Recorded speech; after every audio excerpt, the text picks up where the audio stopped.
এক সময় এক ভয়াবহ খরায় শুকিয়ে গেল বিশাল এক পুকুর। পানির অভাবে ছটফট করতে লাগল সমস্ত মাছ। পরের দিন সেখানে উড়ে এলো হাজারো এক তোতার জাক।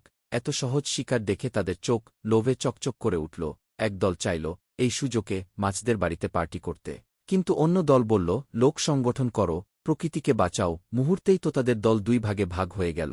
লোভীরা মাছ নিয়ে উড়ে পালাল, আর প্রকৃতিপ্রেমীরা প্রতিজ্ঞা করল এই পুকুর তারা আবার ফিরে আনবে। শুরু হল অসম্ভব মেশিন, পায়ে ছোট বালতি বেঁধে বহুদূর থেকে ক্লান্তিহীনভাবে পানি বয়ে আনতে লাগল।